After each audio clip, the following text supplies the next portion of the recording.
On August 2nd, 216 BC, on a dusty, windswept plain in southern Italy, two of the ancient world's greatest superpowers are on a collision course, the Roman Republic and Carthage. Now, this isn't going to be just another battle.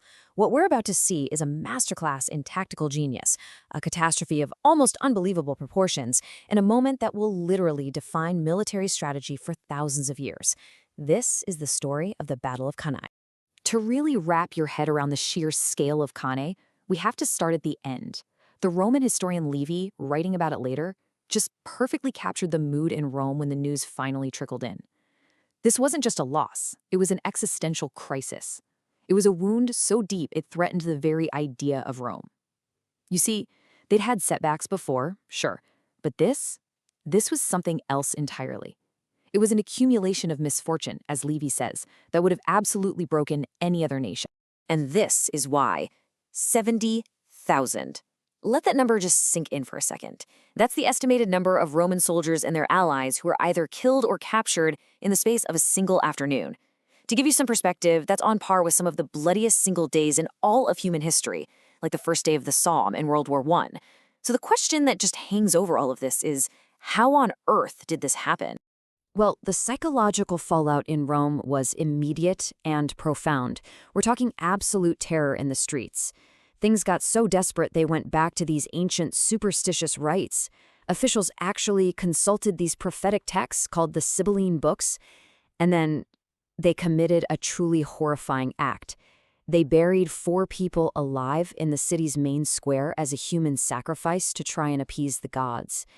And to rebuild their armies, they scraped the absolute bottom of the barrel, enlisting criminals, debtors, even slaves, promising them their freedom if they just pick up a sword. This was a republic on the very edge of collapse. Okay, so how did Rome get into this mess? The disaster at Cannae didn't just happen out of nowhere. It was actually the climax of a brilliant, incredibly audacious campaign led by one man, the Carthaginian general Hannibal Barca. So to really understand the battle, you first have to understand the road that brought these two armies to this one fateful field. 2 years earlier, Hannibal had done the unthinkable. He marched his entire army, complete with war elephants, out of Spain, across the treacherous Alps, and dropped right into Italy's backyard. This crazy move kicked off what we now call the Second Punic War, and his impact was immediate. First, a huge victory at the Trebia River. The next year, an even bigger one, he lured a whole Roman army into a perfect ambush at Lake Trasimene and just annihilated it. So in just 2 years, Hannibal had repeatedly and totally humiliated the supposedly invincible Roman legions on their own home turf. So after that disaster at Trasimene, Rome turned to a guy named Quintus Fabius Maximus, and they made him dictator. Now, his strategy was actually pretty clever, even if it was unpopular. He flat out refused to fight Hannibal in a big open battle. Instead, he just shadowed him, nipping at his heels, harassing his supply lines, a war of attrition. This became known as the Fabian strategy. But for the Romans, this felt deeply, deeply wrong. It went against their whole identity, their belief in glorious head-on battle. The politicians, watching their farmlands get torched, got really impatient. They started seeing Fabius's caution as cowardice. The pressure was building for one huge, decisive battle to restore Roman honor. And so the Fabian strategy was tossed out the window. In 216 BC, the Roman Senate made a fateful call. They were going to put an end to Hannibal once and for all. They authorized raising a colossal army, 8 full legions, which was double the normal size. This had never ever been done before. This force, numbering over 80,000 men, was the largest single army Rome had ever put into the field. And their mission was brutally simple: find Hannibal and crush him with the sheer weight of Roman numbers. And this is what sets the stage for our confrontation. On one side, you have the largest army in Roman history, brimming with confidence, just itching for a straight-up fight. And on the other, a smaller, battle-hardened army led by a tactical genius who had spent 2 years running circles around them. It was a classic showdown, brute force versus brains. Let's break down the two sides. For Rome, you've got 2 commanders, the consuls Varro and Paullus. For Carthage, you've got the single, unified command of Hannibal. Now just look at the numbers. In infantry, Rome has a massive 2-to-1 advantage. We're talking 80,000 against Hannibal's 40,000. Their entire strategy is built around that power. But, and this is the critical detail, look at the cavalry. Hannibal has almost 10,000 horsemen to Rome's 6,400. And these weren't just any cavalry. His Numidian and Spanish riders were the best in the world. That single difference, well, it would decide everything. The two game plans couldn't be more different. The Romans did exactly what Hannibal hoped they would do. They packed their infantry into this super deep, dense formation.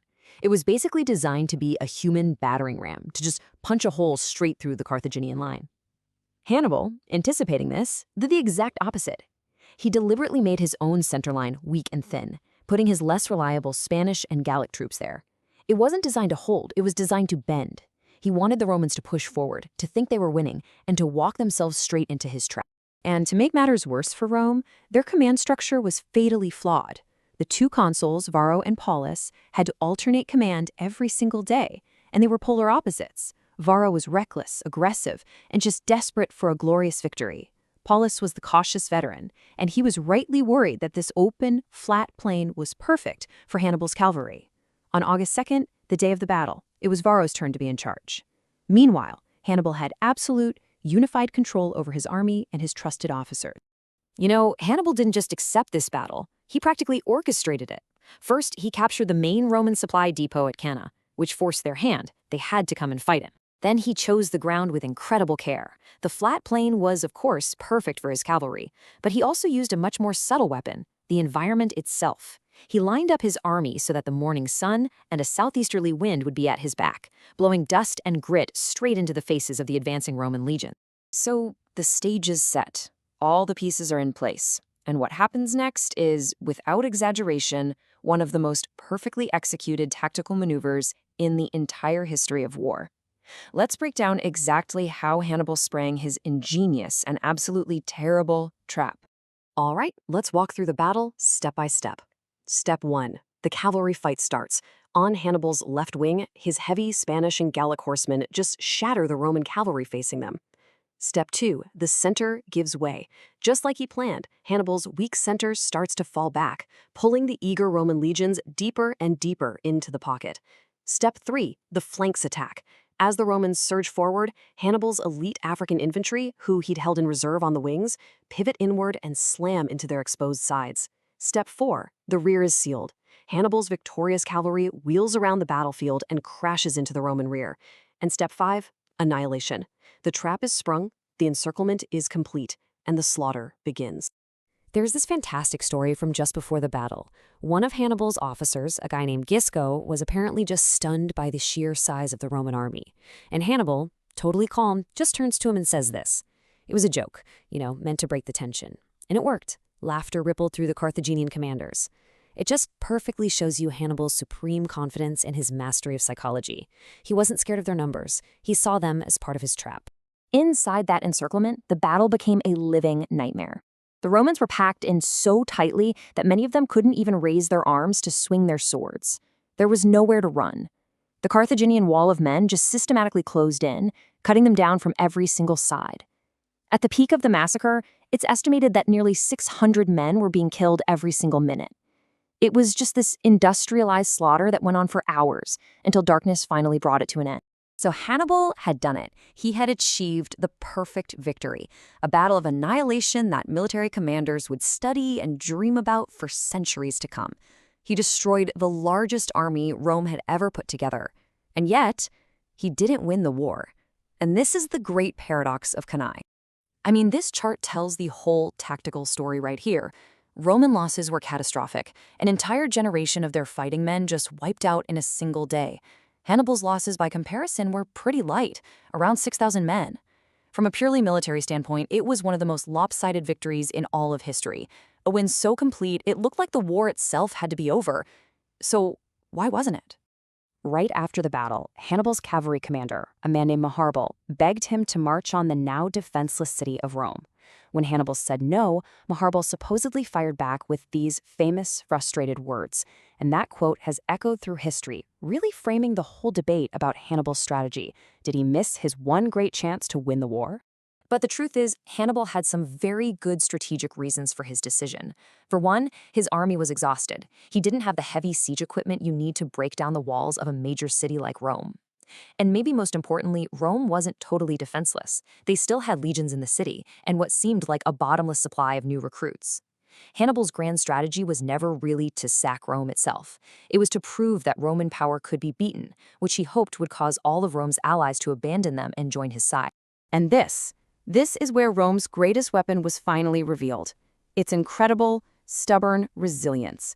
Faced with a defeat that would have completely shattered any other ancient state, Rome did not break. The Senate refused to even listen to Hannibal's peace terms. They banned public mourning after 30 days to keep morale up. They officially forbade anyone from even using the word peace, and they began the grim, determined work of rebuilding. They would fight on for another 14 long years. But even though it didn't win the war for Carthage, Cannae's military legacy is just immense. It became the textbook example, the archetypal battle of annihilation. This Cannae model, that perfect double envelopment, has been studied obsessively by military leaders ever since.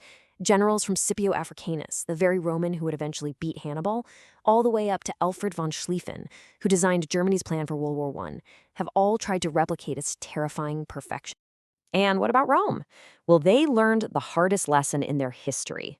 The disaster at Cannae exposed all the flaws in their military system, the rigid formations, the divided command. And in the years that followed, they went through huge reforms. They created a much more unified command structure, and they completely transformed their legions, making them way more flexible and adaptable. In a very real way, the unstoppable army that would go on to conquer the Mediterranean was forged in the fires of its most humiliating defeat. And so we're left with the great paradox of Cannae. It was a tactical masterpiece, a flawless victory on the battlefield. Hannibal did everything right, but ultimately, it didn't achieve his larger strategic goal of breaking the Roman state. And it raises this timeless question that strategists still wrestle with today. Is a perfect victory on the battlefield actually enough to win the war?